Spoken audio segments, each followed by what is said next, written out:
I'm from the Bryant Edition neighborhood. That's in the south side, or on the south side of Monroe. And Bryant Edition was a village for myself and a lot of other people. Some of us was without fathers. A lot of us got our raising from the community. You know, they say it takes a village to raise a child. And that's what happened in Bryant Edition. We had a lot of mentoring from older people that weren't really in your family, but they knew your parents. So you knew when you saw these people, they were just like your parents. We could go to anybody's home, and it's just like, you know, that was your home. But you also, in the same way you acted your home, you acted their home. When my mother used to tell the story, I seen that when they were, you know, like on a Saturday in the fall or one a month, they killed some hogs. Everybody in that little community got say a piece of meat, cause you shared. It wasn't like they didn't have to ask. We would take it to them, or they would take it to them. I had a difficult background now, because my mother, because of the 9 kids she had, my uncle convinced my mother to let me live with my grandparents. Okay. So I lived with them. I worked the fields, picked cotton, hoe cotton. I did all that, plowed the mule. I remember the name of the mules, O8 and OP. In this small community, a lifeline in the form of a recreation center was built in 1962. We came inside and, you know, it was on. That was the greatest thing that happened to this neighborhood. It kept a lot of guys out of trouble, and they could also improve their skills, and their skill level just went through the roof. When we were growing up, that was the main thrust, was to play sports of some type. I was 12 years old, and they built this rec, and it was like a godsend where we could work on our skills, learn teamwork, learn friendship, you know, all the good intangibles of just growing up. And, you know, the competition was stronger here than it was in high school or college, because you was playing against guys from here that was starting at other schools. So the competition was real high every day. We would come to the rec, play basketball, leave the rec, go right behind the rec, play touch football, you know, while we was working out, and then we'll leave there that night, we'll go to the softball park. Most people grew up with me, or mother athletes. They could play all sports equally as well. We was actually able to play inside now. It's just like we had new life. You go in there, we never played on no tile floors before. We never shot pool before in our life. And they had ping pong tables, you know. We never did that in our life. We had a gym with goals with nets. See, we had outside, we had no nets on no goal. And it had nice, you know, the backboard was nice, you know. And then days well, we had, you know, the round backboards and stuff like that. And then so we go in, so not only do we have a place that we can play and enjoy, got heat, you know, it got heated, it got, and during the wintertime, got heat. Then in the summertime, it got air conditioning. But we used to play, we just play outdoors. We play football outdoors, we play basketball outdoors. In wintertime, we out there playing because we enjoy. That's a camaraderie we got in group, and I guess that's probably why we pull for each other. So because we knew where we had come from. We didn't have a whole lot of stuff. You know, we didn't have, man, and like, you know, most of it, and thinking about it, most of us, I guess, economically, in the same book, ain't nobody had no more than you had. We had great mentors and coaches, father figures for most of us. Our coaches and Mr. Carter at the Recreation Center, they were like fathers to us. Mr. Carter, Robert Carter, we called him Mew. He went to school at Grambling, graduated from Grambling, got drafted by the Green Bay Packers. And he was really the guy that we looked up to. And our parents looked up to him. They knew if we went to the recreation center that we were safe. And Mr. Carter had the discipline. If you came to the recreation center and did what you're supposed to do, you never had a problem with Mr. Carter. But if you didn't do what you're supposed to do, he let you know right away, and he would let your parents know right away. He was so important, and this guy and I was playing one-on-one one day. This guy was older than I was, and the guy was getting the best of me early on, okay? But the script, it changed, and I started getting the best of him. Once I started to get the best of him, he got really physical with me and wanted to fight. Okay, well, he was a lot bigger than I was. So when I hit the last basket, the guy pushed me, okay? And my oldest brother told me, hey, don't ever come home telling me about you had a fight and didn't fight back. But by the time we got ready to fight, Mr. Carter came out of his office and told the older guy, don't you ever put your hands on him again. He said, I sit here and watch you all play. He didn't do anything, but he won the game. That gave me the confidence that I was safe in the wreck and I could give my very best when I don't care who you playing against. Do your very best. And Mr. Carter defended me that day, and it was really like a parent taking care of his child. Along with mentorship and camaraderie at the rec center, Swayze Elementary will play a key role in helping the guys become better students and athletes. Swayze is the best school I ever went to. That's counting Richwood and NLU. Because Swayze gave us our basic, our fundamentals. And at that school, we had everything. And what I mean by that is that we were the only black school in the surrounding areas and basketball that boys and girls had full uniform. Mr. Robinson, Coach Jones, they did an excellent job for our athletics. And not only after that, we had glee club, 4-H club, choir, band. I mean, it just was a well-rounded school. And that was back in the 60s. I would always say that until I go in my grade. Swayze's the best school I ever went to. We got it at an early age. I'm telling you, the fundamentals we received at Swayze, unreal. People that left Swayze went to either Richwood or Carroll because of a guy named LeVon Jones. He went to Grambling. He taught us the game, basketball, football, baseball. We was like magnets. He was like, when he was around, we was like magnets because we wanted to learn. Mr. Jones and Mr. Patrick Robinson was the principal, and they had later on it was Miss Bowles, she was the principal. But they really taught you the fundamentals of the game. And another thing they taught you were going to class. You know, they would check your grades, you know what I mean? They didn't want to see nothing less than a C. You understand what I'm saying? So we all strive to be better in school and better at athletics. And when we left Swayze, okay, and went to high school, then we was prepared for the discipline that we was going to receive in high school because we had already got it. And that's the reason Carroll and Richwood was so successful, is the coaches and the principals that they had at those schools. It's amazing to me that these many people could come from that area. And I think what's important about that area, if you take Swayze Elementary, okay, you had people, coaches, principals, teachers at that type school, but they all came from the black colleges. It's amazing. I can go on and on. They came from the black colleges and they had it in their heart. They had gone off to college. They were successful.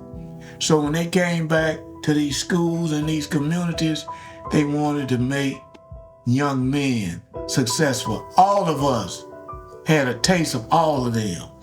In addition to formal learning from teachers and coaches at Swayze, the guys benefited from their older peers passing down advice to the younger. The old man, James Shag Harris, stood out as the essential role model. When we was coming up, we wanted to be like James Harris. I competed against James Harris. He was older than us. And he would just say all the time, when I hear him speak, he'd say some of the harder completion he made it was behind the recreation center. I guess he's saying that he actually was giving us a compliment like that. We competed. We competed. We tried to beat him. We competed. And he realized he had to put some time in. He had to really concentrate on completing the pass. And to the fact, we never beat them. My generation, Rubin had a guy named Amos Augustine. Ooh, he was such a great athlete. Then again, when Simon White, Dale Zimmerman, that area, they didn't beat us either. So, we kept the condition. It was something. And I'm sure Simon White and those kids wanted to be like us because we like I say, we're a little older, so we had made it. They said, hey, we can make it too. But we all trained together and we're all friends, and it was a tradition at Swayze. We started it. When I leave Swayze and go to Richwood, we would come back and play against the 8th graders. Even though we, a couple of years older than them, but that's gonna help them. They couldn't beat us, but you're gonna beat the guys your age. You're gonna gain that experience, just like a training camp. And they got better. And I have all these guys, that's younger than me, they always tell me, man, we learn from you guys. And it makes you feel so good. There's people come up to me and say, man, I remember you was at Richwood. Man, I'm 71 years old, and they still remember that. So that lets you know you impressed somebody. I wanted to be like my brothers. I wanted to be like Shaq. I wanted to be like little Rubin Jones, who you talk to. A lot of people don't know about Rubin Jones. Excellent athlete. Tank Smith. All these guys were like my hero. And I am who I am, whatever that is, because I follow in their footsteps. You never hear them brag or nothing. You know what I'm saying? You just don't. We used to go to the rec, play all day on Saturday. Every Saturday. You know what I'm saying? Younger guys come in, older guys come in. You help them any way you can. Because that's what they did for you. Man, you used to go to that wreck on Burke Jones Lane. See, that was a proven wreck. You know what I mean? If you could play, you had to get the stamp from the wreck on Burke Jones Lane. When you went there and they say they put that stamp on you, you was all right. Level of competition, and the guys cared about each other. If a younger guy was getting beat by an older guy, he would tell him what his mistakes were, so he wouldn't make those same mistakes, which is going to improve his overall game. We've seen all these people be successful. We watch TV. If you see somebody that and they successful, you feel like you can do the same thing. And that was me. Rubin Jones was as fine an athlete as Monroe has ever known. Football, basketball. If you played with a ball, the Rubin Jones you talked to, Mr. Jones, he could play it. He was a student of the game. Joe Prophet went to school at ULM. These was people we looked up to. I used to walk all the way to ULM from the south side to watch Joe Prophet, Rubin Jones, and Don Zimmerman. I used to walk from the south side to ULM to see them play. And I mean, it was like, I wanted to be them. That's the reason I did it. And they would come to the rec, and they would show us things. They would show Sam and I and all the younger guys things that we didn't know about the game. And we looked up to them. And they was really our heroes, to be honest. The positive influences from Johnson Rec, the Bryant Edition neighborhood, and Swayze Elementary culminated to Richwood High School, where the guys' sports journeys would take off. I tell you, man, Richwood was loaded. A little school, but we were loaded. Carroll was loaded. But Carroll was loaded with most of the players from Bryant's Edition. All their stars came from down here. Matthew Reed could throw it 80, 90 yards. And strong arm started for Grambling State University. Charlie Smith at tight end, amazing athlete. Amos Augustine was an amazing athlete. He also went to Grambling. we just had some tremendous athletes, and the competition was stiff. Then we had people shoot, go anywhere and play. Yeah, we was really good at that, and they had that discipline. And it was a tradition when you came to Richwood. It's a tradition. They were winning. Because Freeze had one, I think Freeze won like the first state championship in a row. 56, about 60 games straight. So, and it was tradition. When you come out there, you're coming out, you expect to win. And we practice hard and long. You didn't believe you were going to lose. All this integration and stuff now, man, this integration started because, man, Richwood, Carroll, and Richardson, man, they whip people like they stole something. You understand what I'm saying? They said, we got to stop all this. Now, don't let nobody tell you sports ain't important. That's why they did it. Because when they first integrated, man, Richwood was scoring 100-some points in football. They said, we got to stop this. I mean, it is what it is. Mackie Freeze and Robert Carter, Coach Dixon, Coach Eugene Hughes, Harvey Simmons. They were not only coaches. Most of us didn't have daddies at our home growing up. So we looked up to them just like they were our fathers.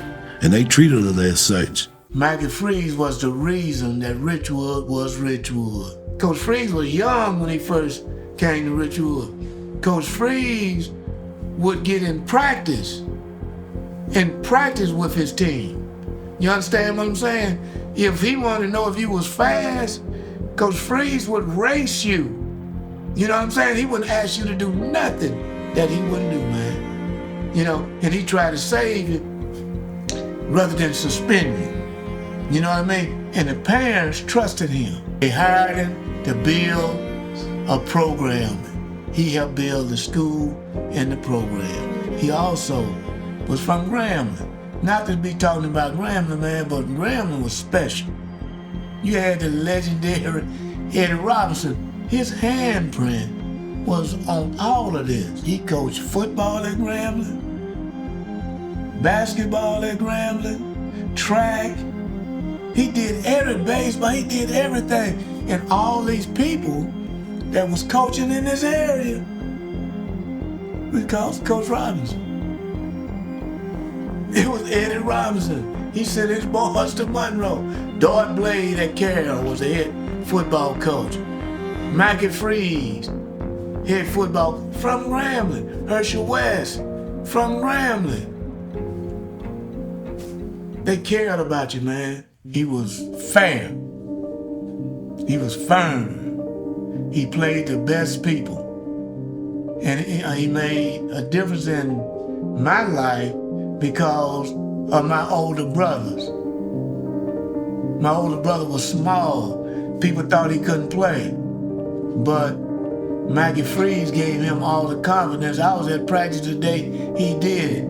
He was a bigger guy playing the position. Kept messing up at practice. They called my older brother Mess, Black Mess. He told Mess, get in, Mess. And Mess got in, got the position, never gave it up. And I remember my brother, on the way we was walking home, and he never seen a person that happy because somebody told him that Mr. Freeze wasn't gonna play him. You follow me? But Mr. Freeze didn't care who you was, how big you were. If you could play, he would play you. When he see somebody from Richwood, he call you my boy. He said, that's my boy. That's my boy. He loved all of us, man, and we knew that. All of those guys really, they cared for you. Freeze and Mr. Simmons went to Grambling. Mr. Pierce, who used to be the mayor of Monroe, he went to Southern. And so, but we had all these people. Then we had Mr. Payne and all those people. Those people, they really cared about them. I like about it. It's just like, say, it was just a family. They went beyond the call of duty. They cared about you. They didn't want you to make, but they talked to you. They might be proud of you. But and you realize that, and you realize then. But as you get over, that's out of love. They cared about it. They could have just let you go on to by your way. Well, you ain't gonna be nothing no way gone, you know. But no, They believed, they saw something in you. And it wasn't just me. I mean, everybody. All kids, they believe this, all kids can learn, all kids can be successful. Rubin was an integral part of Richwood football's winning culture, as Rubin scored 6 touchdowns in one game and was one of the first backs in Richwood history to rush for 1,000 yards and catch for 1,000 yards. This was despite the school not having the best training equipment.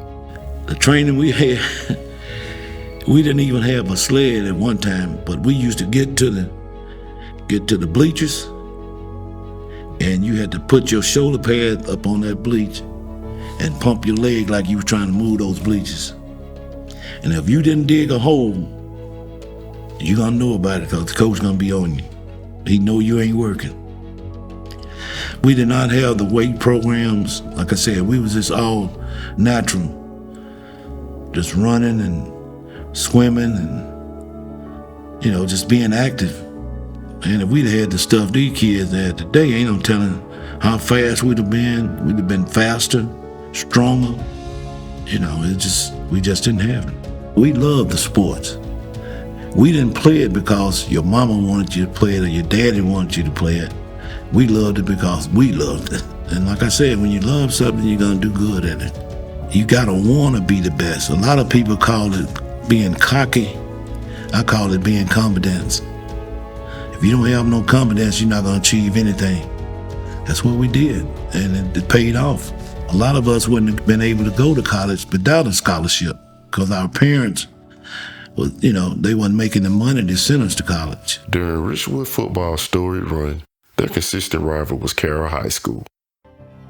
Carroll beat us 33-32. They say that's probably the best game that ever been played between the two schools. We definitely was rivals, and Richardson as well. It's all right to have a rivalry, but we all brothers and sisters. I know when my daughter was playing ball, if they lost out in the playoff, they didn't want Wiseman to win. We wasn't like that. If Carroll beat us, we went rooted for Carroll.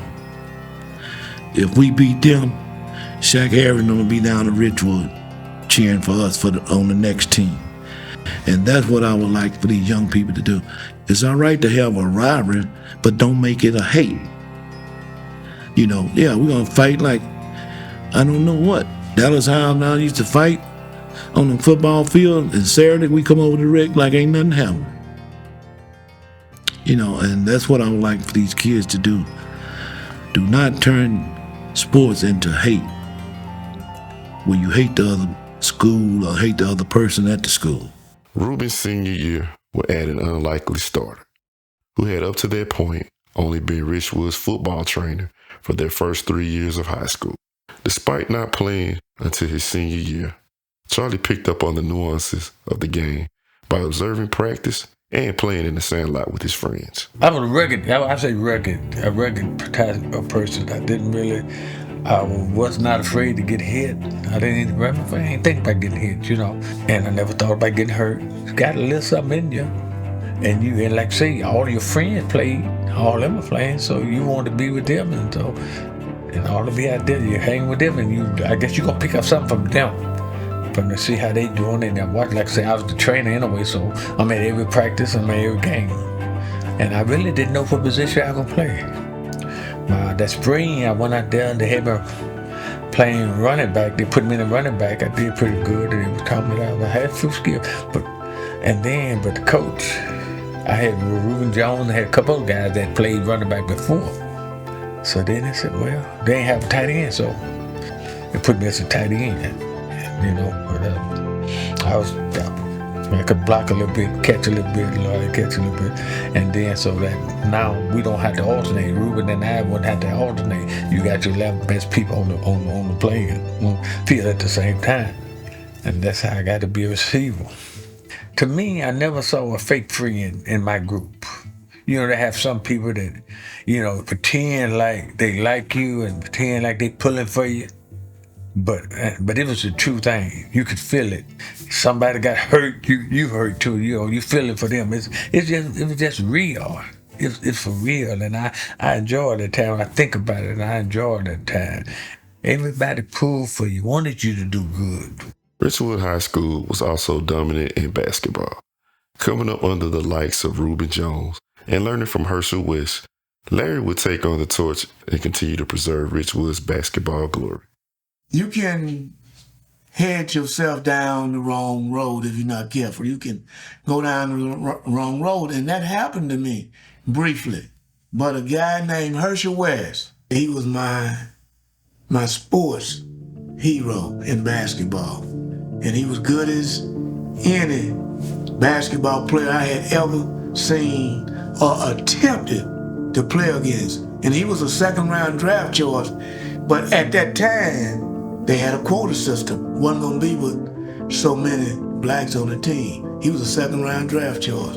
Probably the greatest basketball player that never played in an NBA. Coach West was All-American in high school, went to Unity Britain High School. They won 59 in a row in high school when he was playing.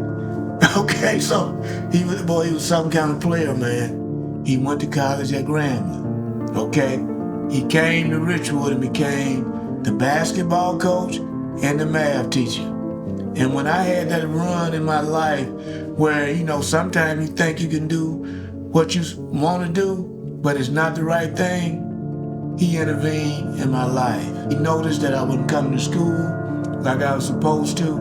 I would come, but I would come at 12 o'clock so I could eat and play basketball. That's all concerned me, okay? But he saw me playing basketball. He said, man, I don't ever see you at school, okay? From that day on, if I didn't show up for school, he came and got me. And he said to me, you're doing a disservice to yourself and your mother. He said, the way that you can shoot the basketball, you can use basketball to change your whole circumstance. And from that day, I never missed another day out of school. I would come to school every day, and I would go to his room, to his classroom, just to let him know that I was at school, because I never had a father at home. He became that guy, and I wanted to make him happy. When he started playing with us every day in practice, I said to myself, there's no way that I'll be able to make it to the NBA if this guy didn't make it. And Sam and I, we were the best set of guards in the state of Louisiana, possibly the country in high school. Sammy White and Larry Wright both made All-State. Hershell used to whip us every day in practice. That's when we knew when we played against other teams, they didn't have a shot. You know what I mean? Because we used to play against them. We couldn't beat him, but the fact that we played against him every day, we wasn't going to see nobody that good. That made me tough. That made me work even harder. When he took me to the camp at Grambling, I wanted to get back to Grambling. You know what I'm saying? And I asked him how could I get back to Grambling. He said, keep shooting that ball. That conversation followed later on with how can I get to the NBA? He said, you can get there. He said, but you got to work at it. I say, Coach West, how can I get there and you didn't make it? He said, it's a different set of circumstances now. There's more blacks playing than it was when I played. He said, if you keep working at it, then he said, you can make it to the NBA. I believed anything he told me. And when he told me that, I didn't look back. And I never hear him talk about Coach West, but I'm going to say this. Coach West was All-American in high school, All-American at Grambling, and won over 800 basketball games as a high school coach. And ain't nobody talking about putting him in the Louisiana Sports Hall of Fame. Just doesn't make sense. Willis Reed, the great Willis Reed, he and Coach West played together at Grambling. Willis Reed is a NBA Hall of Famer. Willis Reed, we were fishing, and Willis Reed said to me, he said, Larry, he said, I've never played with a guy as good as Hershell West. Willis Reed played with Walt Frazier. Willis Reed played with Hershell Monroe. Both of them are NBA Hall of Famer. He say he thought West gave up on his career too soon. He said he should have kept trying, But he was just one of those guys, that he felt like he was good enough, man. You can't tell me he wasn't good enough. During Larry's career at Richwood, he would have another Bryant's edition brother, Sammy White, who would help uphold Richwood basketball's winning culture. Right. The best pair of guns Monroe ever seen. A lot of people don't know it. And we ain't gonna talk about it. I'm talking about it because, you asked me about it. But it's been some good players, I've seen some around here. But White and Wright, it hadn't been a pair of guards in high school in this area, possibly the state of Louisiana, that was good as Sammy White and Larry Wright was in high school. He could play the one, I could play the one. He could play the two, I could play the two. And we could guard anybody. See, it wasn't gonna be anybody on the other team that's better than Sam and I. And we were just so close. We didn't have to say anything on the court to each other. We automatically knew what was going on. That's how good we were together. And it could be a good player on the other team that played guard. I could attempt to go and guard him. Sam would touch me and say, "No, I got it." You know what I mean? We just had a chemistry that was unbelievable. The other thing about the both of us, man, we were very unselfish. We didn't care about who scored. We didn't care about who got the publicity. And there's another guy on that team. His name was Donnell Kane. Okay? See, we had 3 people on our team average over 20 points. Sammy, Donnell, and myself. And that was a tough trio to deal with. We lost one game our junior year. We shouldn't have lost that game. We was in Jonesboro, and a freshman kid by the name of Rob Zimmerman shot the ball with the time going, running off the clock. Ball went in, the official called it good. He looked over at the lady on the bench, and she weighed no good. So we lost that game, okay? But we were in the same district. And I remember Coach West saying to us, "We'll see him again." Okay? We couldn't play in our gym. I don't know if you ever seen Richwood old gym. They call it the Cracker Box. And nobody wanted to play us in that gym because they couldn't win and it was impossible. So we had the game at the Civic Center for the district championship, Jonesboro and Richwood. And Coach West told us we don't need to say anything. He said, "I don't need to say anything. Y'all know what happened in Jonesboro." He said, "Let's go." And we might have beat them 40 that night. Sammy, Larry, and Donnell, it wasn't close. When playing a home game in Richwood's basketball gym, it was unheard of for this team to trail behind an opponent. If they walked in the gym, if we were behind, they used to say, "Fix that clock." Something wrong. We don't supposed to be behind. That's how good our team was. We're a good team, man. Not bragging, but our team was good as any team ever played in this city. Team that we played that were white teams, so to speak, they didn't want to come to Richwood because they know they didn't have a chance to win, but it was how much we was going to win by. They didn't want to be embarrassed. Because, it wasn't nothing for us to win by 35, 40 points. Because we had a good team. And we pressed from can to can. You know what I mean? When you stepped, they knew we was going to play pressure defense. And with Sam and I, it was hard for them to get it up the court. Hershell made sure we could play man to man. If you play man to man, you can play zone. Okay? We play man to man, we play full court pressure defense. Think about it. If you ever played basketball before, The guy that you didn't want guard you is a guy that was up on you man to man all the time.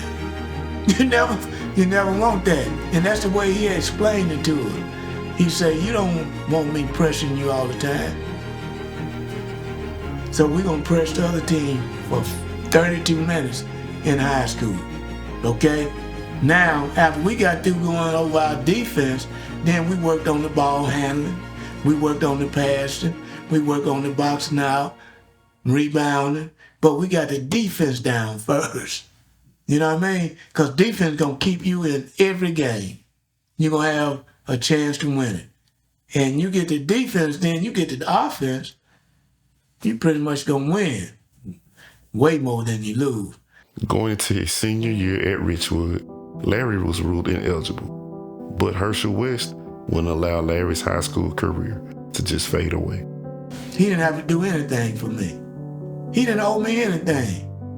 He picked that phone up and called his friend in Washington, D.C. Said, I got a player for you. He said, who? My nickname is Bug Guy. He said, Bug Guy. He said, you talking about Larry, Bug Guy, right? This is what Mr. Piper said. He got off the phone. He called Ernie Ladd. I don't know if y'all remember Ernie, the big cat Ladd, the wrestler from Grambling. He called Coach Hobdy. He called Willis Reed. He called James Harris. They saved me. They saved me. Because at that time, the success that I had at Richwood High School, and not to be able to play my senior year in high school, because man, I was focused then. I was focused on going to college, okay? Even though Coach Hobdy, the coach at Grambling, saw me as a sophomore. He saw me as a sophomore and told me, if I don't see you anymore, you got a scholarship at Grambling State University. After I left and went to D.C. and was All-American and all that, a lot of people say, why did you come back to Grambling? Well, you could have went to any college in the nation. But they didn't know what Fred Hobdy had told me. They don't know what Hershell West had meant to me. They don't know what Robert Piper had meant to me. If it's not for them, this don't happen. And I wanted to be. Once Hershell West got into my life and he didn't make it to the NBA, I wanted to make it to the NBA because of Hershell West. That's the story. And Ernie Ladd told me, say now, if you make it to the NCAA championship game, I'll be there. You know what I mean? He was wrestling all over the world. James Shaq Harris had went to the Los Angeles Rams. He was a quarterback. He said, hey Larry, if y'all make it to the championship, I'll be there. While in D.C., Larry would encounter naysayers, but one in particular learned the hard way to never underestimate Larry Wright. When I first got there, down at a corner store, and I used to go to work every evening after practice, but I had my practice gear on. And the man, it was a guy from Tallulah, Louisiana. It's amazing how he from Tallulah, I'm from Monroe, he got the store, I'm working for him. But I never talked much. I'll go in, mop the floor, get my stuff done, I'll be gone. But he had a nephew that played at the rival school, Anacostia, from my school. And he told me about his nephew. And he said, hey man, when my nephew get old to you gonna get on that plane and go back to Louisiana. Never said a word to him. Keep mopping, cause he paid me, I never said a word. We opened up the season against his nephew. I never forget, his name was Quilly Mixon, okay? Listen, when they introduced the starting lineup, okay, Quilly came up to me and called me a paper All-American. He said, you from Louisiana. You a paper All-American. You ain't got no business in Washington, D.C. I ain't say a word to him. After the game, headline, read, Wright is right for Western. I gave Quilly 44. You understand what I'm saying? Fast forward, back to with my job, where I was working at. He see this guy, he didn't know who I was really. He did not know the guy who I was working for, but he saw Quilly and I in the paper. Quilly was guarding me, and I was shooting a jumper over Quilly. And he said, man, you mean to tell me you did this to my nephew last night? You know what I'm saying? He said, I've been paying you every day, and you go out there and do this to my nephew. I said, hey, your nephew did it to himself. He called me a paper All-American. You know what I'm saying? And I never forgot that. Larry would lead Western High School to the inner city championship in D.C., and he would have an added incentive to play well, as his heroes would be in attendance. Ernie Ladd, James Shack Harris, in the final championship game, they had told me they was gonna be there. So when they was introducing us, they introduced me last. And they say, ladies and gentlemen, and Parade Magazine, All-American, all the way from Louisiana. Larry Wright. I didn't know anything about it. The coach never told me about it. And when they said it, man, something just went through me. You know what I mean? I feel like I could walk on air. You know what I'm saying? You get that feeling. And then Piper, who was the coach, he was talking to us. We went back in the dressing room. We sit down. I had my back turned. He touched me, and he pointed toward the door. There was big Ernie Ladd, raising his hand like this. He told me he was gonna be there, but I didn't think he was coming. Shaq, James Shack Harris.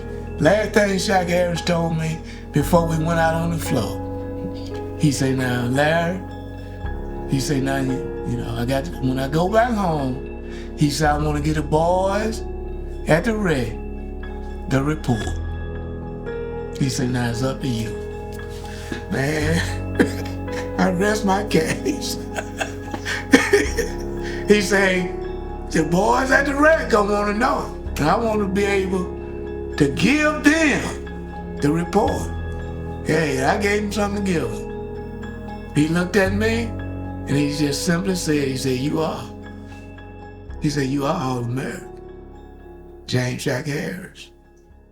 1968, Rubin Jones would be a part of a handful of black athletes and students that will help integrate Northeast Louisiana University. One of the proudest things I'm proud of is that we was trailblazers for the NLU. To see all those black kids out there is tremendous. It's not only just sports, but in education itself. Because when we first went out there, you can count us on your hands and toes. It was all new to us because I went to an all-black school. Now I'm at an integrated school. So it was a real learning experience. Some good and some bad. But the good always outdo the bad. Henry Steele, Andrew Harris, and myself, we signed at Northeast in basketball, 1968. Joe Ross ran track. He signed in 1968. 4 of us came. Joe Prophet actually went to Alcorn, and he transferred to ULM. He left Alcorn after a week or 2, and he came to ULM, and the rest is history. Now you talking about making a move, now that was a move. I signed a scholarship in basketball, and it was in the summer, and Joe Prophet called me. He said, "Man, I know you signed in basketball. I want you to come try out for football." I said, "Okay." It was in the summer. So I went on a tryout. And when you got there, they gave tryouts blue jerseys. Our color then was maroon and white. The defense had maroon, the offense had white. I had a blue jersey. I kept that blue jersey for 1 day, and I got a white jersey, offense. I always could catch the ball.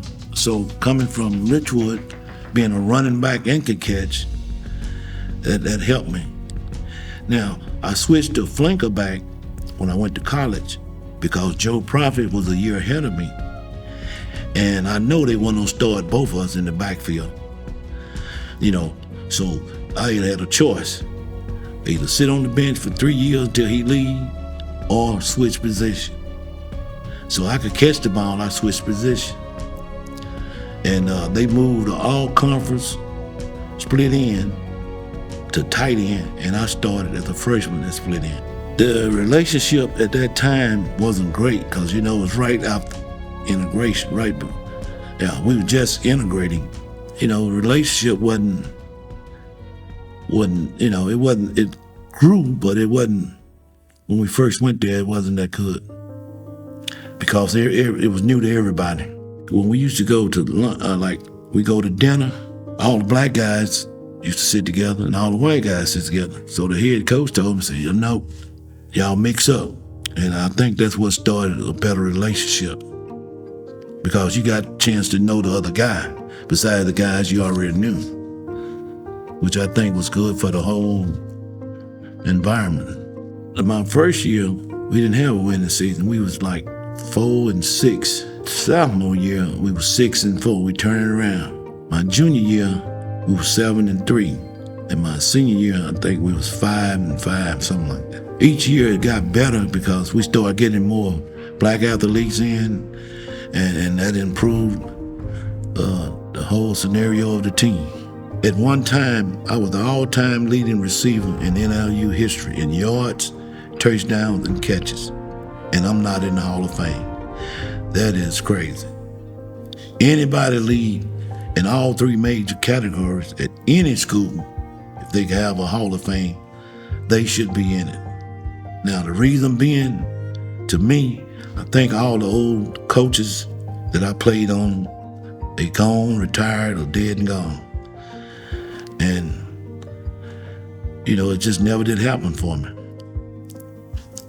But the most rewarding thing that ever happened to me, Sammy White told me, I learned from the best, I learned from you.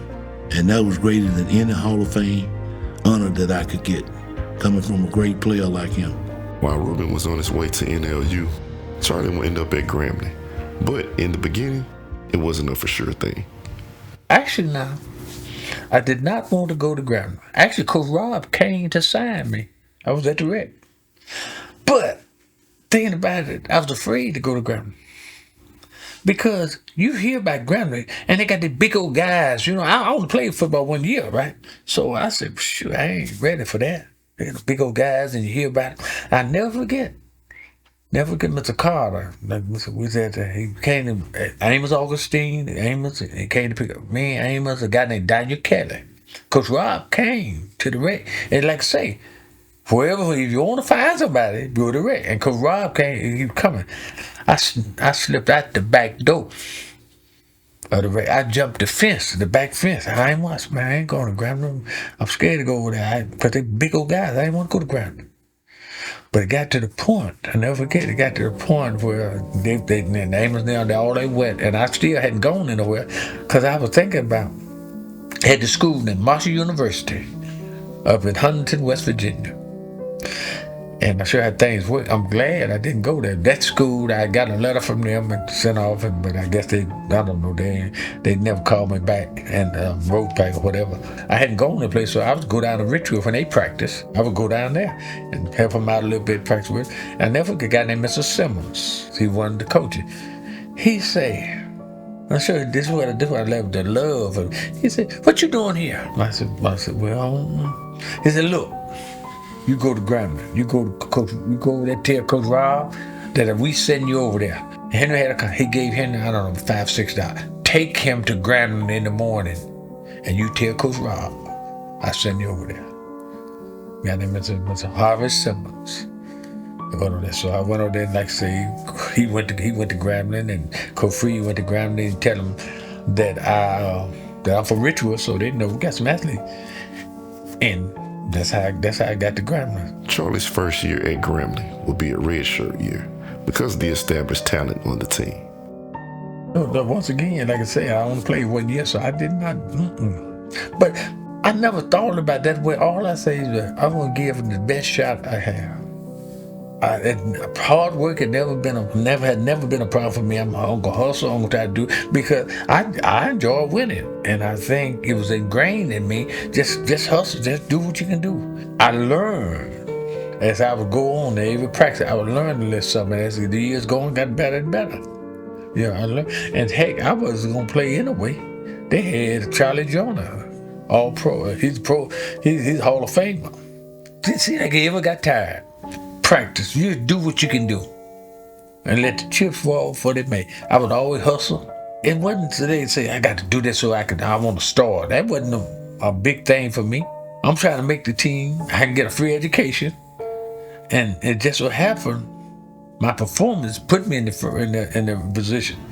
Charlie would learn and improve from watching as he did at Richwood.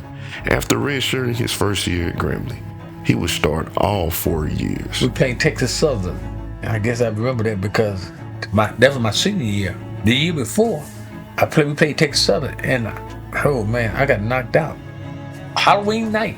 I had concussion, man, and so I didn't play. I missed the last 3 or 4 games, something like that. And then we come back the next year, my senior year, I catch the winning touchdown. But my junior year, we played with that. First time Grandma was on national TV. We was on the game of the week. We played up in New York, and I had a great game. I was the MVP. And then also, my junior year, we played homecoming. We played Mississippi Valley. I caught about 15 passes. During Charlie's football career at Grambling, he would take pleasure in learning from the Hall of Fame coach, Eddie Robinson. He was full of just knowledge. And these are life skills. And he'd be sitting talking and telling you things. And he was, I guess, a Pied Piper, he could lead you anywhere because he get to talking to you. And sometimes he probably lying to you, but you believe it. And but most times he be telling stuff that you can make it. And one thing, Coach Rob, he loved America and he loved Grambling. He would tell us all the time, America is the greatest place to live in. And he loved America. He believed in that. Because he said, this is the American dream. You got a chance to do it. Anything you want to be. Even then, I believe he could envision we having a black president. He said, this is America. No other country, no other place in the world can you go and become whatever you want to be. It's out there. We had black lawyer, Louis Stokes. We had black judges. And these people, they had to come on the roof. Like I say, them old folks say, come on the rough side of the mountain. They had a hard time, but they stuck it out. And Coach Rob saw that, and he believed that hard work and a determined mind, you can become anything you want to be. And he was telling it all the time. You could be great. You could be what you want to be, but you got to put in the work. And you can go talk to him anytime. He might say, I'm one time I went to see. I said, come Rob, you got a couple minutes I need to talk to you. He said, come on. Well, I ain't got but a few minutes. Hey, we sitting there a whole hour or so. He just talking, tell you life story, but he telling just, and it never does, because he telling some things, and he can get your attention, and then you think of it, I can do this, and encourage you to be some of the best you can be. And he was very emotional guy too. He would cry, big game. He gonna cry against Southern when we play Southern. He gonna cry when we get by Alcorn. That was a Michigan game because see Southern in the state rival. And then we had with Alcorn, him and Castle, they was rivalry. But he was something. I just enjoyed. He was something. Despite Charlie's solid playing career at Grambling, he would not be drafted to the NFL. After I played at Grambling, I really didn't think about professional football that much. I really didn't. Probably worked out good for me because now you think about, hey man, I got to do this. But why you put that added pressure on you? I got to perform this way. I got to perform that ball if I want to play professional sports. So we just when we enjoy what we did. I think for me, I enjoyed it and it became good. Not just because I never played pro football before anyway, so I couldn't really miss it. So if it comes, that's gravy, on top. So you should value what God has blessed you with and use it to the best of your ability. As a parade All-American, Larry would have his choice of anywhere in the nation to play college basketball. But He knew what place he would thrive.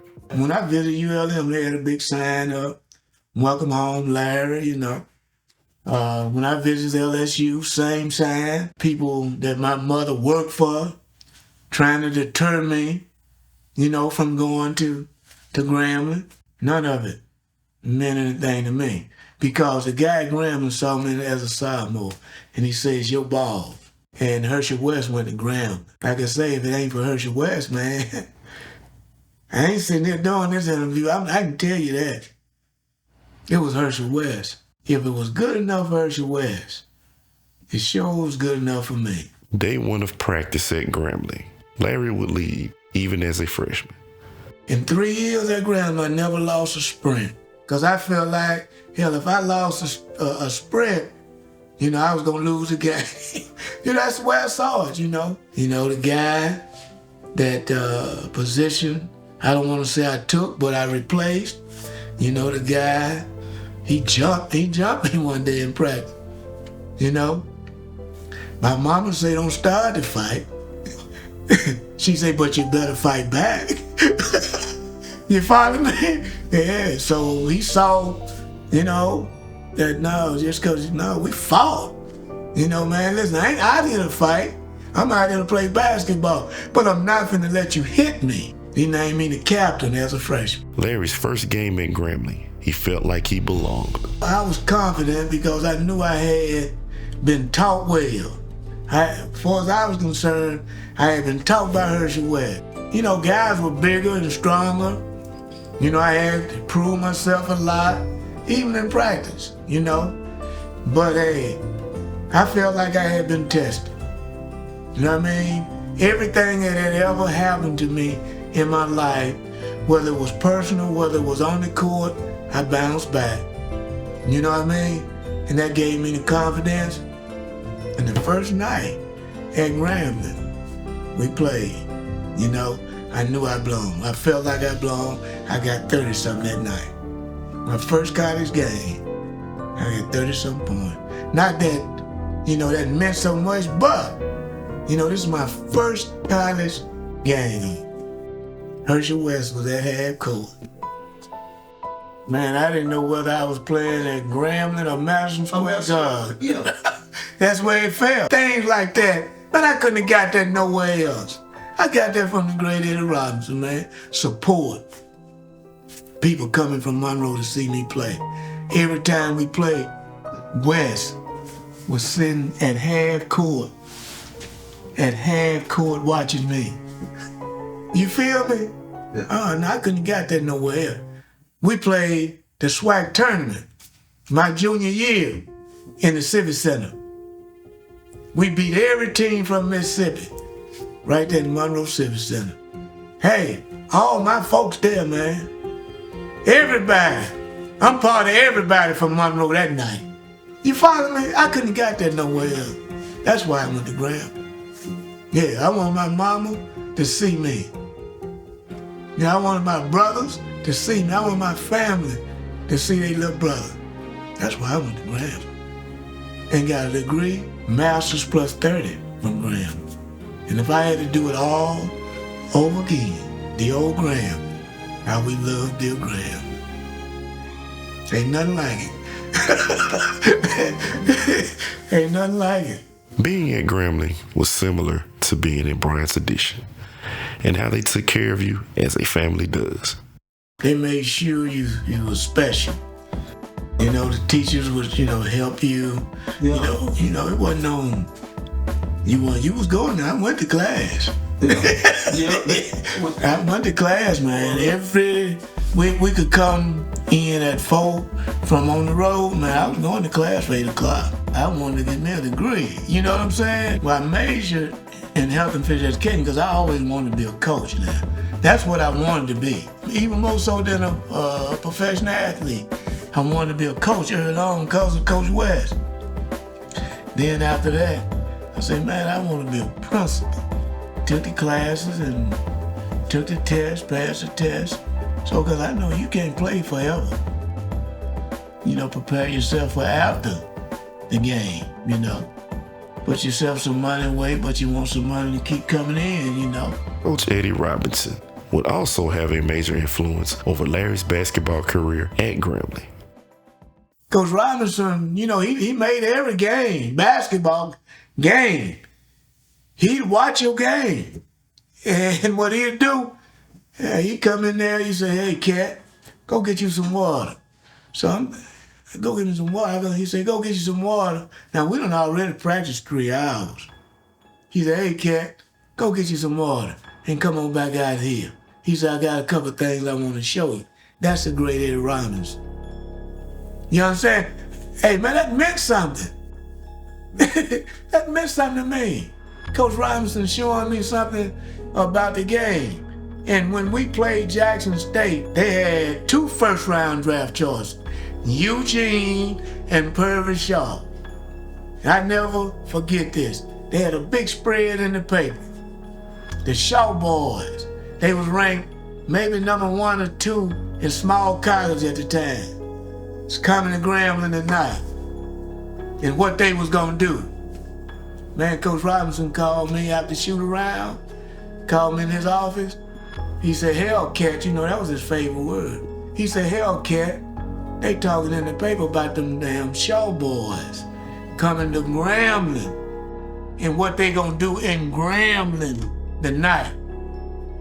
He said, hell, but I want you to know. Hell, we got Larry Wright. Man, do you know what that meant to me? The Shaw boys both were first-round draft choices. And they had a big spread in the paper. And he said, hell, they talking about them damn Shaw boys. He said, hell, damn it, but we got Larry Wright. Man, I went and got my rest. Hey, when we came out to shoot that night, you know, you pass right by his office when you go in the gym. He was standing in the door, Coach Robinson, and winked his eye at me. I want you to know, Shaw boy didn't get out that night. Larry, on most nights, led his team in scoring and would have to consistently score large amounts to stay in games. But he enjoyed the challenge. There was a bunch of them. I know the one against Jackson. All of them in Monroe at the Civic Center. You know? Cause I mean, we couldn't win if I didn't get 30.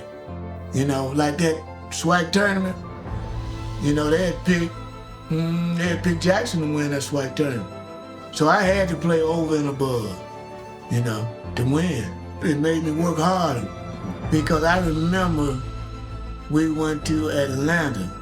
They had the leading score in the nation. But I remember pre-game, Coach Hobdy was gonna let somebody else guard this guy. Hell, he All-American? I'm All-American. You know, he said, now we're gonna start off with Simmons on him. I said, no. I said, Coach, no, I want to guard him. I'm not, you know what I'm saying to myself. So, but that game, the scouts, I was a sophomore, then the scouts had came to see that guy. Okay? And man, I see all these scouts in the stand. No, you know, I'm the best player on my team. He the best player, I need to guard him, you know. So, man, listen, we had a doozy, you know. And when them scouts left, they had changed that format. Who was the better player of us? You know, because I just outplayed it. You know what I mean? You know, my deal is I play against Hershell West every day. I played against him every day. I was in college now, but he was All-American. This guy can't be better than Hershell West. I destroyed him, okay? And that's when, you know, my name went from second round to first round. And I'm a sophomore then now, because see, the ABA was still going. See, if I had came out that year, I was the first round pick in the ABA. You follow me? But the next year they fold. As Larry racked up awards playing at Grambling, his stellar play would have him projected to be a lottery pick in the 76 NBA draft. White freshman of the year, the all SWAC player of the year my junior year. After my junior year, I went to the NBA. When I went to talk to Coach Hobdy about leaving early, if he had said to me, "Now, kid, I think you need to stay another year," I would have stayed. But he told me, he said, "Are you ready?" That's what he told me. He said, "You ready?" And he said, "Hell, man," he said, "you may break your leg next year." He said, "I don't want to be the guy that said that." He didn't want me to leave. And in my heart, I didn't want to leave. But according to all the draft people, you know, I was going in the first round. That's what you go to college for. I just wish they was paying as much money back then.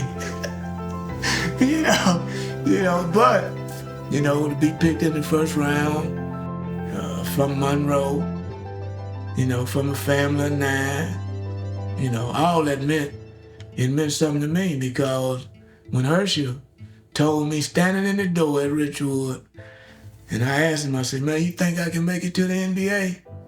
And he said, "If you keep working at it." He said, "If you keep working at it."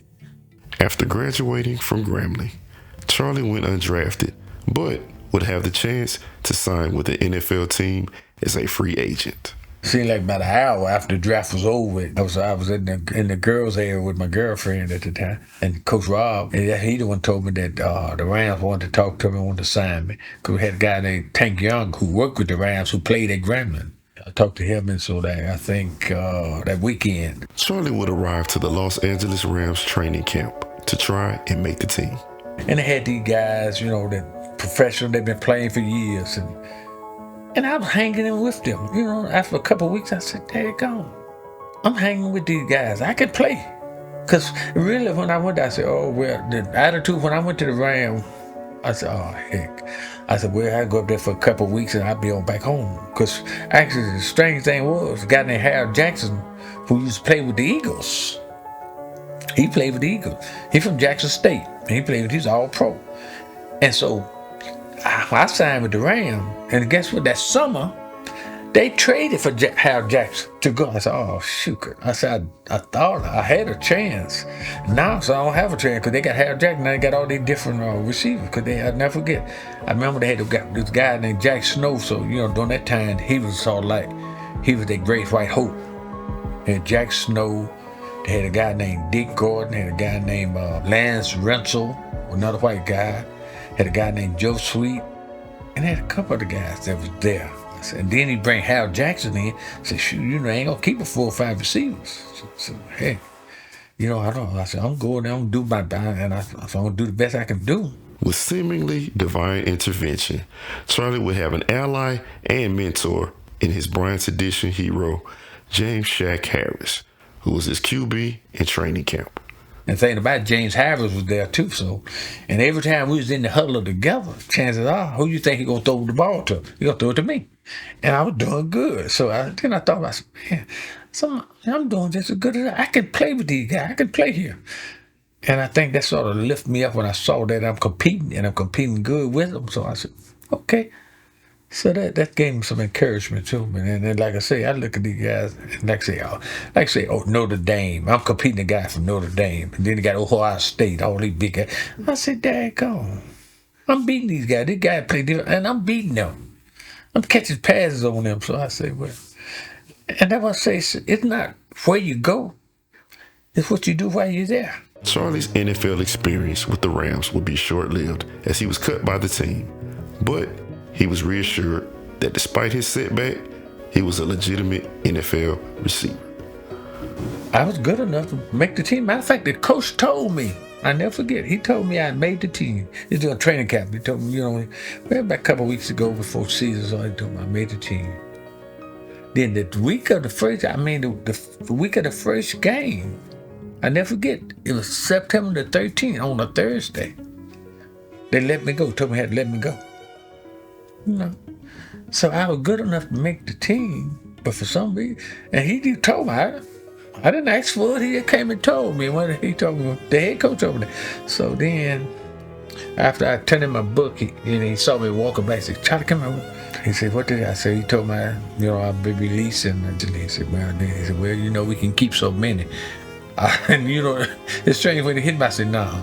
I wanted to say he can keep so many blacks on the team. Or what, that's what I thought about, too. I said, shoot. But that's okay. Things happen for me. But like I say, sometimes you be at the wrong place at the wrong time. And, and sometimes people just don't want to do it. They don't want to do it. They go, but they don't put it all. They don't put the best foot forward. They can do better than what they're doing. And for some reason, maybe they think somebody owe them something. Or sometimes, we get a little jealous. Say, man, I'm better than him, and why he let me? Why, this guy? Unbeknownst to Charlie, he made a good enough impression with a former Rams QB, Roman Gabriel, who would help land Charlie on the new team. They say the reason why I came to the Eagles. Now, I don't know how. I guess somebody must have told Gabe about a receiver over here that probably could help. And so when I went to the Rams, Roman Gabriel had just got traded to the Eagles. And I don't know how he knew me, but I played with the Rams. The Rams released me, but they tried to hide me out. They wanted me to stay up there. They gonna sign me for the next year. Right, I had 3 sisters in California, so I stayed with them, and they got me a job. Matter of fact, I was working at WTC Freight out at the airport. They got me a job, and I was working out there. And about in October, I get a phone call from the Eagles, and they say, they want to sign. I said, yeah, I'll sign with you. Because I wasn't going back to them. I wasn't going back to the Rams. The Rams gonna have the same receivers, and plus they had one guy who got suspended. Guy named Lance Russell here got suspended, and so that he was coming back the next year. So now you got the same receiver plus another guy coming back. That you think enough of them that you gonna re-sign him. So I said, no, I'm gonna get somebody else to do that. I'm gonna let somebody else cut me. Charlie arrived in Philly and would try to take in his new surroundings. The first time I went to Philadelphia, I got off the plane, got a taxi to the stadium, and go to the stadium.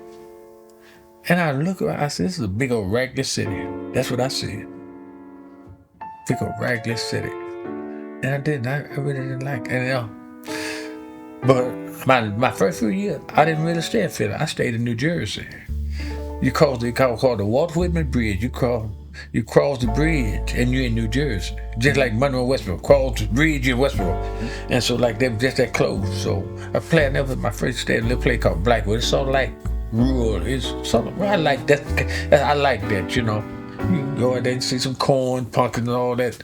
So I like that area like that. So it wasn't in the city because I enjoy it because there's a lot of places and things you can do. You can go visit the Liberty Bell. Historic. It's historic.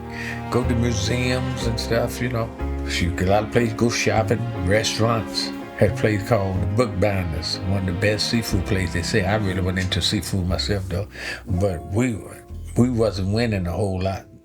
And so every game we won, the owner would take us all to the whole team, go to Bookbinders, and he paid for it. That's the first time I ate some lobster. I didn't know what that. I said, I'm a country boy. I don't know about the lobster. I've seen it on TV, but it got to be pretty good. Never get something called Lobster Newburgh. It's just like that. This sauce. It's pretty good. Now in Philadelphia, Charlie would have the opportunity to play alongside another Bryant's Edition legend, wide receiver Don Zimmerman. Don Zimmerman told me, he said, well, I remember first year I'm going to the Eagles, and he said, Hank, he said, look, they do the thing right. He was saying that it should be Carmichael, Ben Hawkins, me, myself, and you. He said those are the four receivers that make the team. He let me know that, hey, you can make the team, whoever the head is. So, and they tell me, and so because we worked hard and never got, and we try to encourage everybody. So you from Monroe, so I know your upbringing, I know the work you have, and because we were competing out there. It wasn't like no jealousy competing. It was like we was an envy of each other. Charlie would take advantage of the opportunities that he was afforded by injuries in the NFL strike in 1974. So that's helped my stats. I had another guy named last name Davis. He got hurt. He pulled his car, so he wasn't able to practice that much. Well, I guess he got discouraged because he wasn't able to practice. He just left. And the scout said they wasn't thinking. Said at the time they wasn't thinking about releasing him. Because he quickly received. But so don't sell yourself short. And I guess I might have learned from that. Just go compete. And all I did was try to compete and make the team every year. Try to get better and better. And while in my second year, I became the starter. I think the third game of the season, my second year with the Eagles. Charlie would rely on pointers from Dunn to help him improve as a starting wide receiver with the Eagles. We was roommates too, so he would always, I guess we would critique each other every evening, get to the room. We were roommates. Might tell me, give me pointers on what I should do here, what I should do there. And then just feel good that I know that he had my back, and I hope he felt that I had his back too. That we worked together, and if something going wrong, we pulling for, like I say, we still this family. We pulling for each other. Now, although we was competing against the same job, we both my thing. They put, amazing. They put both of us at the same position. Carmichael was gonna be the starter. Anybody can take Carmichael's job, And so Carmichael gonna be the number one. And now we compete for who gonna be 2 and 3, and we had competed against each other. But it wasn't no animosity between us. We were, like I said, we were roommates, and hey. During the off season, we work out together.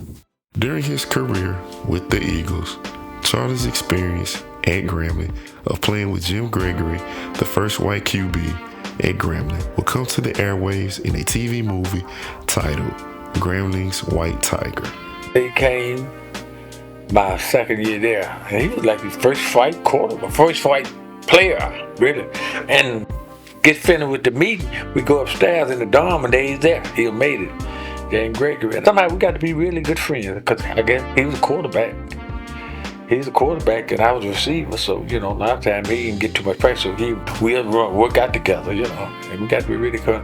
They say we wasn't real. In the movie, they said we were roommates, but we weren't real roommates. But a lot of people thought we were roommates because we was together all the time. And he was a down-to-earth guy, California guy, so he probably been around. He wasn't from LA, so he's down-to-earth, good guy. Good. He sort of helped with integration. Matter of fact, in the little LeVar Burton, he took us out, since he was gonna play me. He took my wife and I out to eat.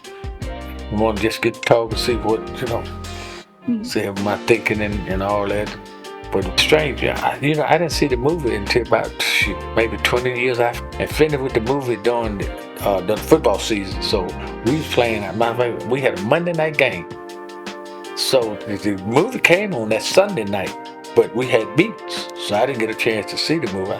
I saw part of it because after the meeting, it was about over. I saw part of it. But Ron Jaworski, he said, who was our quarterback there, he said, well, I'm gonna get my wife to tape it for you. I said, okay, so he did. But, at that time, they had 2 different types of video recorders. They had what they called VHS, and they had what they called the beta. But now I had the VHS. So he recorded on beta, so I didn't get a chance to see the movie. And it's only until, this might have been, man, I know 20 years or so later, and matter of fact, somebody want to interview me. They interviewed me from Monroe, this news site. Somebody interviewed me and asked about the movie. And that's when I saw it.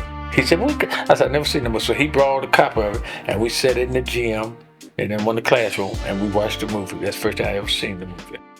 The season of 1980 to 1981, Charlie would have his best year as a pro, but would also have his first injury while playing football. That's really the only injury I had. It was the last game of the season. And it's strange, but I was having my best year. Matter of fact, I led the team in receiving yardage that year. Usually Carmichael, he always, and Craftley, but I led, and I had that's the last game of the season, and I broke it down. But during that year, we had some outstanding. We were just a good team, and we had a good team that year. And there have been games when I played the Saints, and I got about 9 or 10 passes against the Saints. We beat the Saints down here, And we go up in Seattle. Had a great game up in Seattle. And we just, I really played. I had a good.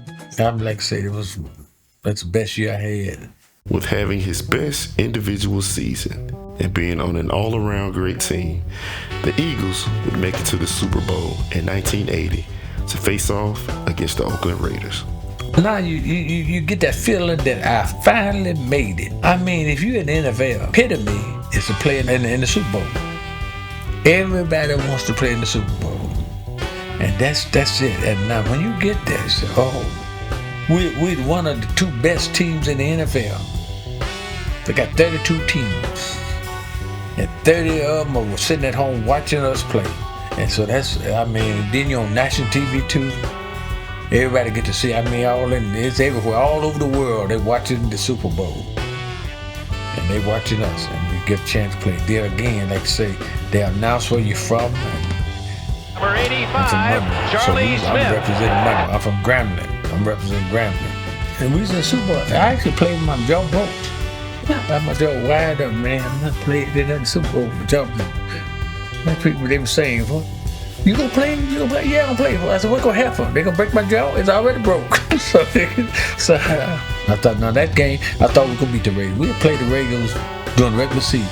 And the game was sort of closed, but we really beat the Raiders. We took care of it. So if anybody I wanted to play in the Super Bowl, it would have been the Raiders. And things started off bad for us, and we never could catch back up. Larry Wright, after 3 years at Grambling, would be drafted by the Washington Bullets as the number 14th pick in the 1976 NBA draft. Arriving to the NBA, Larry had to adjust to the immense talent level on day one by playing against the Boston Celtics on opening night. No doubt about it. Bigger, stronger, faster, the best athletes in the world. But I'm gonna tell you what kind of eased me into it. The Celtics had won the championship my rookie year coming in.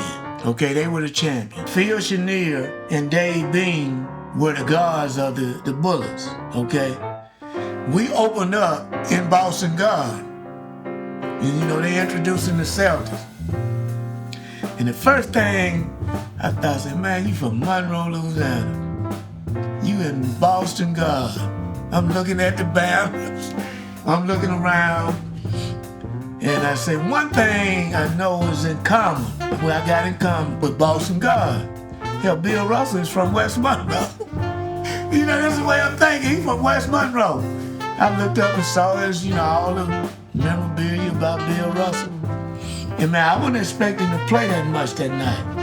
Because Phil Chenier and Dave Beam were both all-stars, right? But man, game started, and man, Dave got hurt.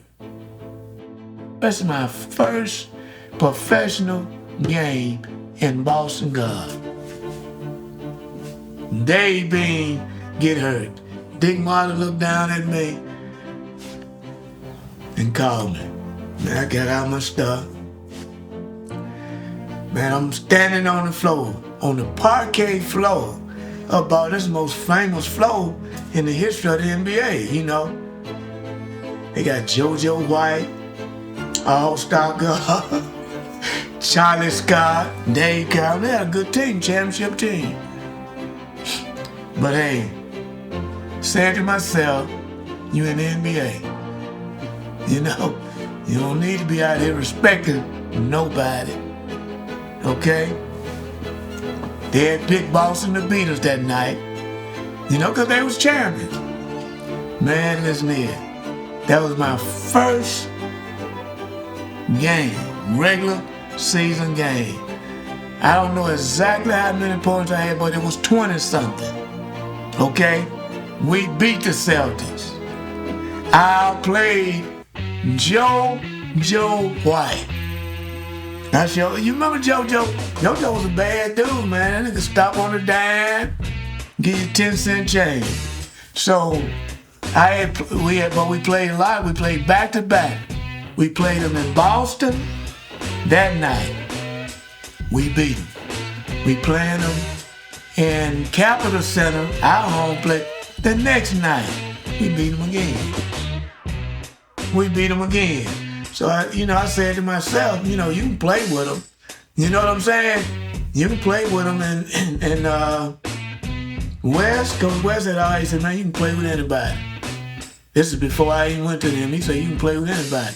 What really fired me up against the Celtics, that first game I ever played, hey, JoJo White made the statement to me, hey, this the NBA.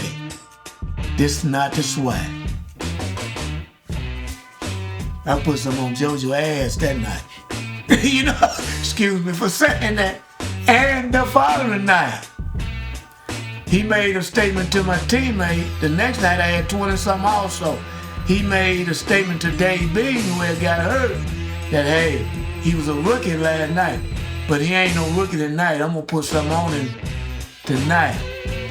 He got the same thing the next night. So I saw the skill level. See, in the NBA, it ain't so much about the talent level. There's a lot of politics in it, but I ain't never not felt comfortable on the floor. My talent was never an issue because my fundamentals was good. My fundamentals was always good. Larry would become known in the NBA as one of the fastest guards, which made him an ideal teammate and that helped him navigate the game when the physicality and flagrant fouls were unreal. Cat couldn't stay in front of me. I could run away from him. And they was putting their hands on us then. They're not touching people now. And the flagrant fouls and all that, man, you got hit in the head when I was playing, that was just a regular foul. Now it's a fine, a flagrant foul, you might get a technical foul. But now, man, you hit a guy the wrong way now, man, you might get fined $20,000. It was much more physical when we played than it is now. With Big Wes Unseld, he was talking about Wes Unseld. Man, I done seen Wes Unseld do some stuff that was criminal to people. You know what I mean? And then get a foul call. If he had done that now, he'd get kicked out of the game or fined. We was playing against San Antonio in the playoffs. And he always used to tell me, he say, Larry, when I get the ball, he say, start at half court. You can always come back and get it because he had that great outlet pad. And man, he got the ball and he hit me. And man, listen, I was way in front of big Mark Olberding. Man, this big sucker caught me and hit me across my neck. That almost killed me. Man, because first thing I could do is jump up to fight. But he was about Mark Olberding was 7 feet. Man, I jumped up, man. Man, grabbed Mark Olberding. Man, you should have seen Mark Olberding. He was trembling. But he said, you better not hit Larry. You know what I'm saying? He put this on him like that, man. I say, damn. That's what I say. Appreciate you, Wes. But he was the ultimate teammate, man. Wasn't nobody gonna let nobody take advantage of it. Bobby Dandridge, he always felt comfortable with me in the game because he knew people couldn't back off me because I could shoot the ball. If they came up on me, I could go around them. Or if they stopped me, I could make the play, So I never had a real problem. See, if I was the 13 or 14 player pick in the draft, man, if I was picked there right now, I never would have had to work a day in my life after I finished playing. After the first contract. You see what I'm saying? But see, now, man, they playing with monopoly money. I told them, our whole team, the year we won the championship with Wes Unseld, Elvin Hayes, and Bobby Dandridge, all three of them was in the Basketball Hall of Fame. Okay? And the rest of us, our whole team, if you total it up together, may have been a total of $2 million. The whole team. Now you have the last man on the bench making $6 or $7 million. It's just a different ball game now. I just wish I had been born now. During his NBA career, Larry had some memorable moments against NBA Hall of Famers and everyone in between. Playing the Lakers and Kareem, which one is, he my favorite player. But anyway, we was playing the Lakers in the Forum.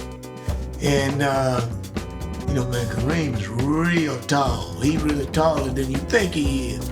Once you stand up by him, we were running the fast break. And I kicked the ball to the wing to Bobby Dandridge, okay? And Bobby Dandridge kicked it back to me in the middle. In the meantime, Kareem was coming from the weak side. So I know I got one shot. I got to try to dunk the ball. You know what I mean? I got to try to dunk it. Because if I don't dunk it, he gonna block it, And I kind of shocked Kareem. And I got the quick jump, and I dunked it. I dunked the ball, and the next time we was on the foul line, he had the inside. West was shooting free throw, and he said, "Look, fella, where you get that from?" That's what Kareem said. It made me feel good, What he was saying, he said, I was coming to get it. Yeah. Seattle had Gus Williams. Gus was quick too. They were saying Gus and I was two of the quicker guards in the league. So whenever we played, it was personal. You know what I'm saying? It was. Whenever we played, it was personal. I want to be quicker than Gus. He wanted to be quicker than me. This is the playoff. He want to shine in the playoff. So, Gus knew against the other guy, Tommy, he would back off Tommy. And my thing is, I'm saying, I hope Gus do back off me. You know what I'm saying? That was my thing, but you back off me if you want. So, man, he backed off me. And I got a couple of go and got on the roll. You know what I'm saying? So I was rolling then. In the NBA, man, any time a guy get on the roll, you got to do something tripping. You got to do something to try to stop him from doing it. Because we was in Indiana one time, and Ricky Sobers was from New York. I'm telling you now, guys from New York, they tend to think guys from the South can't play. You know what I'm saying? And Ricky Sobers was a guy he would hit you. He was a dirty player.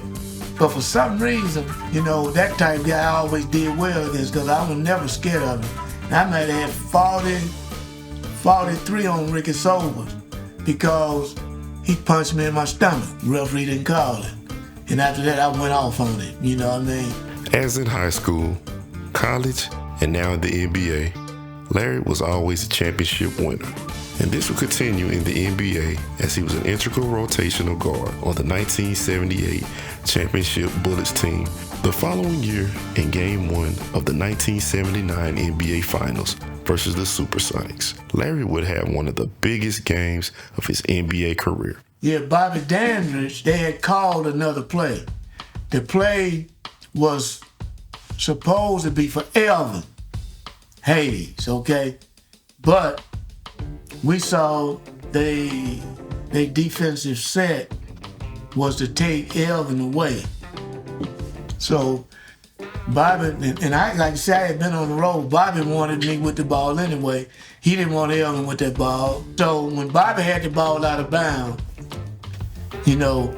he gave me the look, told me to break the play. Said break the play and get free. So I broke away from the ball and just went on my own. Gus thought I was going over there. He couldn't switch, but DJ did, and DJ was too late. And I was able to get the layoff. DJ swear until he passed away that he blocked.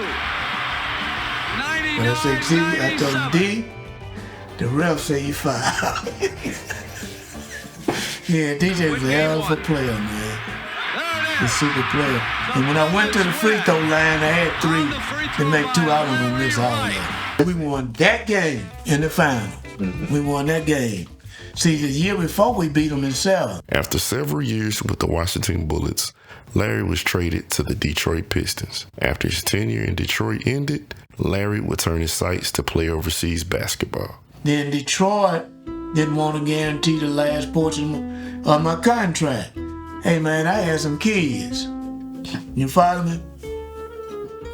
So the people from Rome contacted my agent. They needed American point guard. Okay? It was a guy by the name of Mike D'Antoni. He was playing for Milan, Italy. Rome and Milan are the largest 2 cities in Italy. Mike was dominating, okay?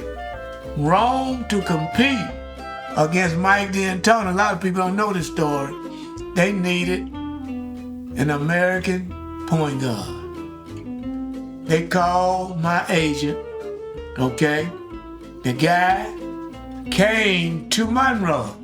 The guy from Italy, the coach from Italy, came from Monroe, and we went to the rec that's up there by St. Francis Hospital, Lofton. That's where we were playing at. He came to watch me play. He had film and stuff, and he saw me play a couple of games, and he wants to sign me right away, you know. In the first season with Banco di Roma, Larry would lead his team to the Italian championship against Olimpia Milano, led by Mike D'Antoni. Coach, who's an Italian guy, he told me that in so many words. He said, we're going to go as far as you can take us. You know, he said, we need a point guard to play against D'Antoni. He said, if you neutralize D'Antoni, then we can win it all. So I watched film. You know what I mean? Hey, I watched film on D'Antoni. D'Antoni couldn't outplay me because I was fast. He couldn't stay in front of me. And when I got the ball, I went right at him every time. You know what I mean? Once I got him in foul trouble, he was in trouble. He knew it too. He knew it because they didn't have anybody they could bring off the bench to play for him once we got him in foul trouble. And see, we ended up tied for the best record, but we had beat them more than they had beat us. So we had the final game at our place. He considered a god in Italy. We played before the largest crowd in Rome history. It's me and Mike D'Antoni. They had picked them to beat us, but nobody told me. Nobody told me. Yes, man, listen. We win the Italian championship the first year. They had just won the championship the year before. And then when you win the championship of Italy, then it qualifies you to play in the championship of Europe, of all of Europe. Of all of Europe. Now, we get to the championship game in all of Europe. We trailing by 19 points at halftime. We go in the dressing room. Everybody got their head down. These Italians. It's only 2 Americans on the team. Me and another guy, Clarence Key, another black guy. I knew some words in Italian. I told them raise their head up. I said it ain't over till it's over. And the coach had quit. I told Clarence, I said, man, if you get the rebound, we gonna win this game. But Clarence told me, he said it just like this. he called me Skeet Daddy. I don't know where he get this name from. He just gave me a new name. He say, Skeet Daddy, I'm gonna get this goddamn rebound.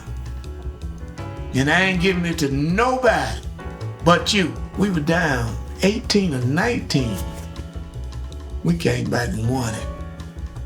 A European champion. They had never won one in the history of that club. We came back from 19 and won it. Sure did.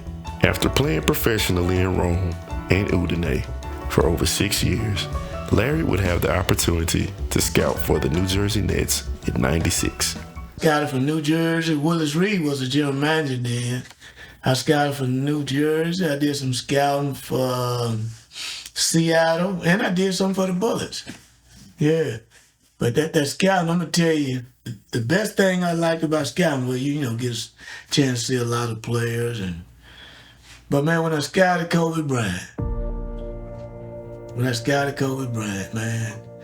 See, Kobe Bryant daddy played overseas too. Jelly Bean. He played overseas. And he played in a town called Rieti. That's about 60 kilometers, about 40 miles from Rome. So when we used to go in scrimmage there, Kobe was a little boy. And man, Kobe be down there handling the ball. He'd be tearing them little Italian boys up behind his back. He was bad then, So when I started scouting, one of my assignments was to scout Kobe Bryant. He was still in high school. So I went to scout him in high school. And then when we brought all the prospects in, Kobe Bryant was really practicing against college guys. Kobe Bryant was something special. Kobe Bryant was cutting them up. Everybody, I'm talking about all of them. And see, that was crazy to me. Why we didn't take, I was with the Nets then, why we didn't take Kobe Bryant. We had the 8th pick. Kobe was right there. I remember in the meeting, when everybody had their notes, John Calipari was the coach then of the Nets. And they asked me what I thought. I told them Kobe was clearly better than everybody we brought in. They asked me my pick. I say Kobe. The amazing story of these courageous athletes should be told whenever there is a chance to highlight such an outstanding story such as theirs. Some people don't have that push, A lot of kids come in a single parent home, and they don't have a father figure, and they don't believe that they can get out of Monroe. Some people have never been outside of Monroe, and because they don't believe that there's something else better for them, they feel this is the best thing in the world for them. They got to be able to dream. And now when they see that we are in Monroe, and we from a little small town like Monroe, now people from Ruston, small town, okay, if they can do it, we can do it. People outside of Monroe, they can see we can do it. We can do it, but you got to do the same thing they do. You got to be willing to work for it. See, it's not gonna come to you overnight. You got to work for it. You got to have love for the sport as well as your brother man. And go for your opportunity. Whatever your dreams are, and it always ain't have to be sports. We all gonna go to pro in something besides sports. Sports is just like any other job. But whatever your ambitions are, go for it. And try to meet some people that have been successful in your area. And take heed to what they're saying because they've been there. I've never been on a trail to California, but if somebody led a wagon train to California, I'm following them. Then I'll know. So the main thing is to love your sports, whatever you're in, love it. and go for it. If somebody needs you, try to help them. If you can help them, man. Because that's what happened to us. Them people helped us, man. Yeah. Coach Freeze he said, don't waste your time with negative energy. He said, help anybody you can help. He said, don't say nothing if you didn't try to help them. Ain't that something? Coach Freeze. Yes, indeed. They need to know the history of the Southside. They need to know the history of the Gramblings and the Southerns and the Jacksons and the Mississippi Valleys and all, because all these people in their particular area did the same thing for some people in those areas. They need to know that this went on in this town and ain't nobody telling it. Don't nobody know about it but us. I tell him when I, travel, Shaq, now listen, Shaq will tell it everywhere. He gonna talk about Monroe, he gonna talk about the Southside, he gonna talk about the wreck. He can be in a board meeting, a scouting meeting, he'll call me and say, hey Larry, tell these boys about the wreck. Tell them about the Southside. But we need the story to be told more.